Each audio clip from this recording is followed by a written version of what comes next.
Bonsoir mes chers amis, bienvenue sur ma chaîne Reading Over the Rainbows. Je vous fais un petit coucou aujourd'hui. J'ai repris mes balades, mes petites sorties. Le mois dernier était un peu fatigant, mais bon, c'est du passé. Là, comme vous voyez, je suis face à l'Arc de Triomphe. Aujourd'hui, je vais vous faire visiter ce côté de Paris, très romantique, très mercantile aussi, mais bon, on va pas voir ce côté-là. Et on va descendre ensemble la plus belle avenue au monde, c'est les Champs-Élysées. La série Un livre à Paris va continuer tout l'été. On parlera de mes nouvelles lectures et de mes relectures dans la romance historique, bien sûr. Aujourd'hui, je vais parler de certaines lectures dans la fantasy romance et du coup, je vais me rendre à Saint-Michel pour faire un peu de book shopping chez Boulinier, Gibert et Bookoff aussi, cette nouvelle enseigne que j'aime de plus en plus.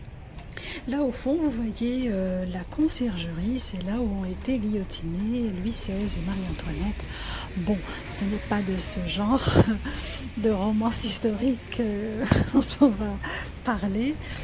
Je préfère qu'on parle de trucs plus intéressants. Donc on va aller en premier chez Gibert parce que moi je trouve que c'est là où il y a le plus de choix de livres. Et oui, je vais commencer par les sorties en anglais.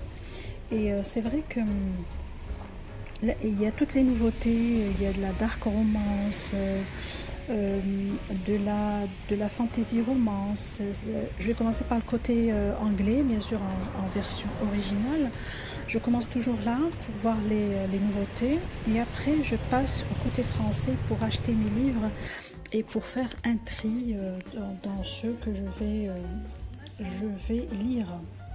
Je vous parlais à l'instant de Bookoff, c'est un nouveau bouquiniste que je viens de découvrir du côté du Châtelet et j'ai pris plein de livres à des prix défiant toute concurrence. Il y avait de la romance historique, c'est-à-dire toutes les romances possibles. En français, il y en a aussi en anglais et c'est les prix qui sont très très intéressants et le choix est vraiment fabuleux.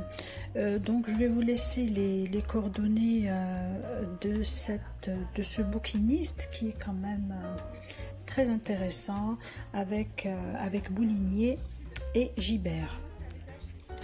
Là, je viens d'arriver chez Gibert. Je commence, comme je viens de vous le dire, par les versions originales. De tous les livres que j'ai envie de lire, bien sûr, il y a les livres de Sarah J. Maas. J'ai commencé le premier tome, là, je suis vraiment très très intéressée par la lecture d'autres tomes. Là, comme vous voyez, c'est les livres de Brittany C. Cherry. Je vais essayer de lire Lueur de l'Est et Tempête du Sud dans la même série et aussi Disgrâce pendant tout l'été ou pendant au minimum ce mois de juillet. Je vous en parlerai au fur et à mesure de mes lectures. J'ai déjà lu Alaska Wild de K.A. Tucker que j'ai adoré, j'ai beaucoup aimé. Donc là, je compte lire aussi Une lueur d'espoir et Respire. Il y a aussi Hadès et Perséphone de Scarlett Sinclair que je compte lire et après je vous dirai un petit truc concernant ce livre. Et là, vous voyez tous les livres que je vous ai déjà présentés sur ma chaîne de Colleen Hoover, une romancière que j'adore, j'aime beaucoup ses livres et donc je verrai si je dois relire, si je dois faire une relecture d'un de ses romans. J'ai aussi l'intention de lire un roman dont on parle beaucoup ces derniers temps, c'est Le Prince Cruel de Holly Black. Je lirai bien sûr ce tome-là et je vais aller voir quels sont les autres tomes de cette série. Il y a une autre romancière qui m'intrigue beaucoup et je comptais la lire depuis des mois, mais là je vais commencer à le faire, c'est Jennifer Armentrout et je commencerai par L'éternité c'est compliqué, il y a aussi Ne te retourne pas et il y a plusieurs tomes et donc je vais faire un tri et je vais commencer sûrement par l'éternité, c'est compliqué. C'est de la dark romance, de la fantasy romance, j'en ai beaucoup entendu parler. C'est une romancière qui a de très très bonnes critiques et donc je compte la lire et la lire fréquemment et de manière continue. Je passe maintenant, comme vous voyez, au livre de la romancière que je viens de découvrir, que j'ai découvert le mois dernier. Je vous en ai parlé. C'est Christelle Dabos donc, et j'ai lu Les fiancés de l'hiver, que j'ai vraiment adoré, et je vous en ai parlé dans ma dernière vidéo concernant mes lectures du mois de juin. Et j'ai adoré mes lectures dans le sens où c'est de la fantasy romance mais écrite de manière extraordinaire, sans excès. Je vais essayer bien sûr de lire les autres tomes de cette série qui me paraissent être aussi intéressants que le premier tome que j'ai lu le mois dernier, et je vous donnerai donc plus de détails au fur et à mesure de ma lecture durant tout l'été. Je vais passer maintenant à Sarah J. Maas. J'ai lu bien sûr le mois dernier Un palais d'épines et de roses que j'ai adoré, vraiment. Et là, je sais que cette série comporte 6 tomes. Je vais passer à Un palais de colère et de brume pour cette semaine, et durant tout l'été je vais essayer de lire les 6 tomes bien sûr, et on va en parler au fur et à mesure. Comme vous voyez, j'ai aussi l'intention de lire H.H. de Becca Fitzpatrick. On m'en a parlé, j'ai lu bien sûr les critiques sur ce livre qui sont bonnes, il y a aussi Crescendo, et on en reparlera bien sûr durant ce mois-ci. Et là, je voulais faire un petit coucou à Ivy, une jeune fille que j'ai rencontrée chez Gibert. Elle voulait à tout prix que je lise Hadès et Perséphone, qu'elle a trouvé génial, une très très bonne écriture d'après ce qu'elle m'a dit. J'ai fait un enregistrement de sa voix, mais ça a donné un enregistrement très très faible. Donc je suis désolée Ivy, mais je vais dire seulement ce qu'elle m'a dit, que sa lecture a été extraordinaire, qu'elle a beaucoup aimé, et donc je vais lire ce livre qui m'a été conseillé par ma très chère Ivy. Je te fais un coucou, j'espère que tu me laisseras un commentaire, et je donnerai donc mon avis sur ce livre durant mes lectures du mois de juillet. Je passe maintenant à ma lecture, mes lectures plutôt, de la première semaine du mois de juillet. Donc je commence par le deuxième tome de la série Un palais d'épines et de roses, et donc on va parler de Un palais de colère et de brume de Sarah J. Maas. Dans le premier tome, on voit bien que Fer a passé un marché avec Grisande, et le prix de ce marché est qu'elle doit passer une semaine par mois avec lui, qui est le High Lord de la cour de la nuit. Et donc ce mystérieux lien qui va lier Fer et Grisande va lui permettre de se rendre compte de la détresse de la jeune femme. Et c'est ainsi qu'il va décider qu'il est temps qu'elle honore sa part de marché. Je préfère de loin le deuxième tome. Pour quelle raison? Et pourtant j'ai adoré le premier tome, parce que, faut dire la vérité, je préfère Rhys à Tamlin. Bon. On voit dans ce tome que Fer va commencer à découvrir ses pouvoirs d'immortel, ses pouvoirs de fée, de high fée si vous voulez, et elle va commencer à s'éloigner de Tamlin, et le mariage est en préparation.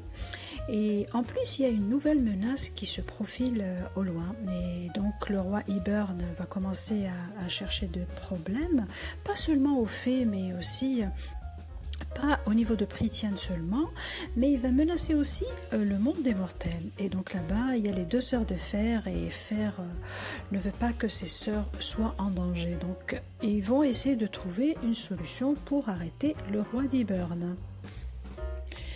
Oui, ma lecture a été génialissime. Et je trouve que Sarah Gimas a écrit ce deuxième tome d'une manière encore plus spectaculaire que le premier tome. J'ai trouvé le premier tome extraordinaire, le deuxième est sublime. J'aurais jamais cru que Sarah Gimas pouvait faire mieux que le premier. Mais bon, elle l'a fait. Ce que j'aime dans Palais de colère et de brume aussi, c'est que les personnages sont indescriptibles.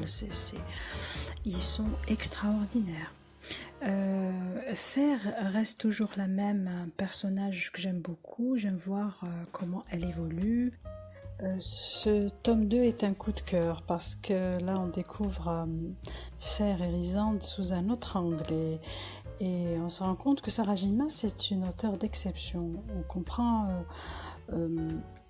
l'état d'esprit de Fer, elle est entre le marteau et l'enclume et on souffre avec elle, on sent vraiment qu'elle souffre. Il y a beaucoup d'humour dans ce tome, je le trouve assez lumineux, même si à l'ombre de la guerre, à l'ombre de certaines choses qui sont pas dites, tout ce qui s'est passé dans le premier tome, des révélations, des rebondissements, beaucoup d'actions. On a l'impression à chaque chapitre qu'on est en train de monter comme ça dans un ascenseur d'émotions extraordinaires. Et la fin, mon Dieu, la fin est déchirante, magnifique, originale, intelligente. Oh mon Dieu, j'ai adoré ce livre, j'ai adoré Rysande. Et donc, je vous conseille vivement de lire Un palais de colère et de brume de Sarah Gimas et je lui donne un 6/6 bien mérité. J'ai lu aussi Hadès et Perséphone de Scarlett Sinclair, c'est le tome 1 de la série A Touch of Darkness. C'est le livre que m'a conseillé de lire Evie, la jeune fille que j'ai rencontrée chez Gibert, donc je lui fais un petit coucou. Ce livre raconte l'histoire de Perséphone, une jeune déesse qui s'installe à Nouvelle-Athènes et espère mener une vie discrète dans la peau d'une journaliste mortelle. Et tout change lorsqu'elle s'assied pour jouer une partie de cartes avec un étranger hypnotique et mystérieux dans une boîte de nuit branchée. Après sa rencontre avec Hadès, Perséphone se retrouve liée par un contrat avec le dieu des ténèbres, dont les conditions sont impossibles. Donc Perséphone doit créer la vie dans le monde souterrain ou perdre sa liberté à jamais. Je suis un peu triste de dire que ce livre m'a un peu déçue. Pour quelle raison? Parce que on est attiré par le titre. Et on se dit qu'il y a une écriture moderne de l'histoire de Perséphone et d'Hadès qui semble incroyable d'ailleurs qu'il existe réellement une bonne version de cela. Mais c'est vraiment juste une romance cliché. Et puis une héroïne qui ne matchait pas avec l'esprit de Perséphone, qu'on dit indépendante, mais c'est-à-dire qu'on n'a pas vu cette indépendance dans tout le récit. Le héros, bon, on connaît de par la mythologie grecque, le héros Hadès, qui est quand même un héros assez méchant, qui doit obliger les mortels à entrer dans des contacts impossibles et puis doivent renoncer à leur vice ou perdre leurs âmes. Mais on voit très vite dans ce livre qu'Hadès n'est pas si diabolique que ça, il n'est pas si méchant ni méprisable que ça. Et donc, bon... c'est plutôt un héros sensible qui ressemble un peu trop au héros de Sarah Gimas, Rysande, d'une cour de roses et d'épines. Donc, écoutez, moi je vais donner un 4/5 à Hadès et Perséphone et je vous conseille de le lire, mais ça reste quand même de la mythologie qui est un peu détournée. Je passe maintenant à mes lectures dans la romance historique. C'est des lectures et non pas des relectures. Et je commencerai par Rebecca Brandewin et son livre Pour l'amour d'un Comanchero. Ce livre est sorti en 1983, il a été traduit en 1992 et c'est l'histoire d'El Lobo. Les héros sont El Lobo et Storm. Alors El Lobo est fou de Storm et il est prêt à tout, même à tuer quiconque qui tenterait de la lui ravir, y compris Gabrielle North qu'il avait gagné lors d'une partie de poker. C'est une histoire extraordinaire, j'ai beaucoup aimé.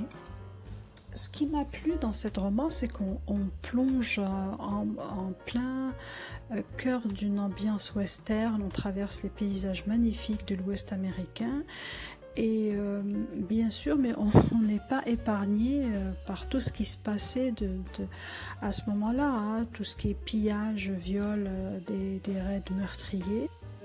Je me suis vraiment attachée à cette tribu de Comanches. C'est une partie du récit où nos deux héros vivent au sein de cette tribu et c'est la partie que j'ai vraiment préférée dans le livre. Ce n'est pas une romance qui se passe dans des beaux salons londoniens, où il y a des bals, où les femmes portent de très belles robes du soir. Non, c'est sûrement pas ça. Mais on est plutôt dans une romance tragique, brute, mais vraiment passionnée, où on voit des Indiens, des Mexicains, des Américains qui se côtoient, où il y a des questions de racisme, il y a de tout. Et c'est une histoire que j'aime beaucoup. J'aime beaucoup ce genre d'histoire parce que il y a une romance très très forte dans un contexte historique intéressant. Et je vous conseille vivement de la lire et je lui donne un 5 sur 5. J'ai lu aussi un autre livre de Rebecca Brandewin, ça s'appelle La Lande sauvage, en anglais Upon a Moon, Dark Moor. C'est sorti en 88 et ça a été traduit en 91. C'est le tome 1 de la série Chandler. Les héros sont Draco et Margaret. Maggie Chandler, éperdue de chagrin, les yeux brouillés de larmes, court à perdre haleine pour fuir et oublier. Esmond, qu'elle aime en secret, depuis toujours, vient de lui annoncer qu'ils rompt leur fiançailles, qu'il en aime une autre. Et debout sur la falaise, elle veut fuir son destin si cruel et des bras puissants arrêtent son geste insensé. C'est Draco le gitan. C'est son cousin qui, un bâtard et fier de l'être, il est haï et méprisé de tous. Elle se donne à lui, une nuit d'ivresse, un instant d'éternité où seul compte le tourbillon de volupté qui embrasa ses sens. Et le lendemain, pour le prix de son silence, il exige le mariage. C'est un roman très fort, très touchant, j'ai beaucoup aimé. Ce qui est bien, c'est que l'auteur va nous tracer entièrement toute la vie de tous les personnages du roman et donc on va tout comprendre pour qu'après l'histoire soit révélée au fur et à mesure. J'ai adoré, je vous conseille vivement de le lire et je lui donne un 4 sur 5. Je passe maintenant à une romance de Kinley McGregor, Né dans le péché, en anglais Born in Sin, sorti en 2003, traduit en 2020. Ça se passe en Irlande et en Écosse et c'est le tome 3 de la série McAllister. Moi, c'est mon préféré de cette série. Les héros sont Sin et Caledonia. Donc Caledonia McNeely, elle lutte contre un frisson inhabituel quand on l'offre en mariage à l'infâme Lord Sin. Et parce qu'il y a des rumeurs inquiétantes qui courent sur lui, et elle est sous les ordres du roi d'Angleterre et elle n'a guère le choix. Alors Sin a été banni quand il était enfant. Sin McAllister a appris à mépriser son héritage écossais et pour démasquer les adversaires du roi Henri, il doit retourner dans les Highlands détestés. J'ai adoré cette histoire. Elle est d'une fraîcheur et Sin est un personnage attachant qui a beaucoup souffert dans son enfance. J'ai dévoré ce roman, je l'ai lu en une seule nuit, j'ai vraiment beaucoup aimé. Je vous conseille vivement de le lire et je lui donne un 5 sur 5. J'ai aussi beaucoup aimé 9 ans de réflexion de Sabrina Jeffries en anglais If the Viscount Falls, sorti en 2015 et traduit en 2017. C'est le numéro 4 de la série Duxman et les héros sont Dominic et Jane. Lorsqu'il apprend qu'il est déshérité, Dominic Manton refuse d'infliger une vie de privation à sa fiancée. Donc, éperdument amoureuse, celle-ci ne veut pas entendre parler de rupture. Donc Dominic est donc contraint d'organiser une mise en scène pour la convaincre qu'il est indigne d'elle. Et le stratagème fonctionne. Le cœur brisé, donc Jane reprend sa liberté et des années plus tard, Dominic hérite enfin du titre qui lui revient de droit et croise Jane, qui n'a jamais oublié. Entre-temps, la jeune femme s'est fiancée et s'est jurée de ne plus croire au véritable amour. J'ai beaucoup aimé cette histoire qui sort quand même de l'ordinaire. Même si je n'ai pas beaucoup aimé Dominic, j'ai trouvé qu'il s'est pas vraiment battu pour Jane et j'ai préféré bien sûr Jane, elle est forte, et même si elle a souffert pendant des années, elle est restée égale à elle-même. J'ai beaucoup aimé cette histoire et je lui donne un 4 sur 5. Voilà mes chers amis, voici mes lectures de la première semaine du mois de juillet. Ça a été vraiment une aventure extraordinaire. Moi, j'ai beaucoup aimé mes lectures, que ce soit dans la romance historique ou bien dans la fantasy romance. Je vous conseille vivement de lire les livres que je viens de vous présenter. Donnez-moi votre avis dans les commentaires. Qu'est-ce que vous en pensez? Quels sont les livres que vous connaissez? Si vous avez aimé ma vidéo, likez-la et abonnez-vous. Et je vous dis au revoir et bonne lecture.